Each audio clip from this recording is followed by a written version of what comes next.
একটি ভালো কথা, একটি ভালো বক্তৃতা মানুষের হৃদয়ে যুগের পর যুগ গেঁথে থাকে। এই প্রবাদটির মতোই একজন দক্ষ উপস্থাপক এমন একজন যিনি তার ভাষার জাদু দিয়ে শ্রোতাদের মন জয় করতে পারেন।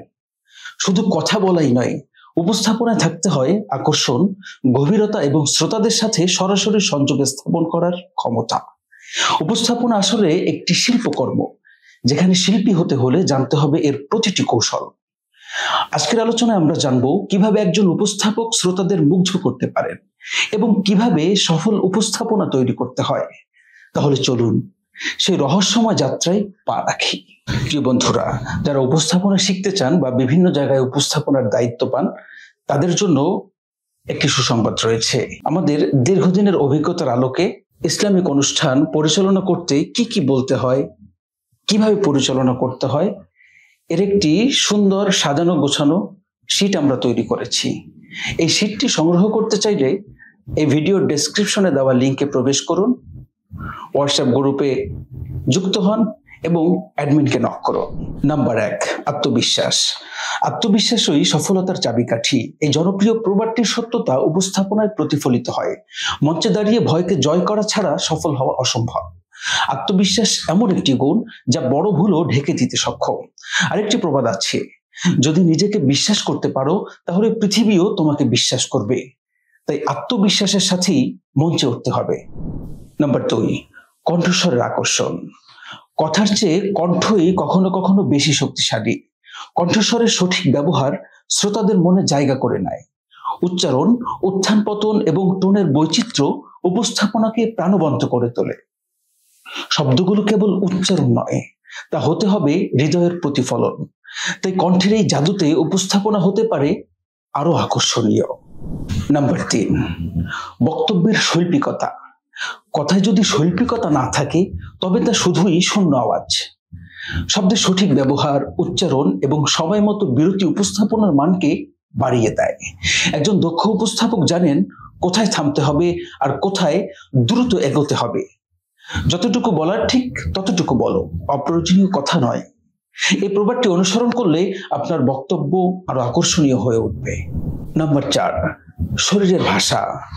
কথা যেমন গুরুত্বপূর্ণ তেমনি দেহভঙ্গিও।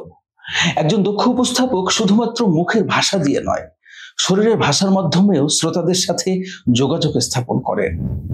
হাতের ইশারা, চোখের চাহনি এবং মুখাবয়বের অভিব্যক্তি, এই সবই উপস্থাপনাকে আরো জীবন্ত করে তোলে। প্রবাদে যেমন আছে, কথা বলার চাইতে অনেক সময় চোখের ভাষা বেশি শক্তিশালী। তাই দেহের ভাষা সঠিকভাবে ব্যবহার করা আবশ্যক। নাম্বার 5, শ্রোতাদের সাথে সংযোগ স্থাপন করা। যে কথা হৃদয়ে পৌঁছায় না তা বাতাসেই মিলিয়ে যায়। একজন সফল উপস্থাপক শুধু বক্তব্য দেন না, তিনি শ্রোতাদের সাথে গভীর সংযোগ স্থাপন করেন। উদাহরণ, গল্প এবং প্রশ্নের মাধ্যমে তিনি শ্রোতাদের আরো বেশি জড়িয়ে ফেলেন। শ্রোতা কেবল শুনতে নয়, অংশ নিতে চায়। তাই শ্রোতাদের সাথে সংযোগ স্থাপন করাটা অত্যন্ত জরুরি।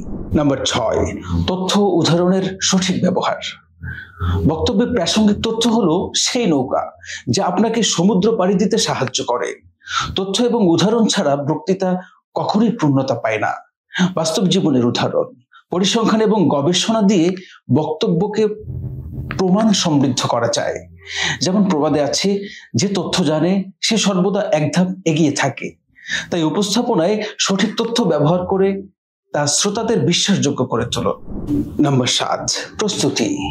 যে প্রস্তুতি নেয় না সে ব্যর্থতার জন্য প্রস্তুতি নেয়। উপস্থাপনার ক্ষেত্রে প্রস্তুতির কোনো বিকল্প নেই। একজন দক্ষ উপস্থাপক তার বক্তব্যের প্রতিটি অংশ সম্পর্কে সুস্পষ্ট ধারণা রাখেন এবং রিহার্সাল করেন।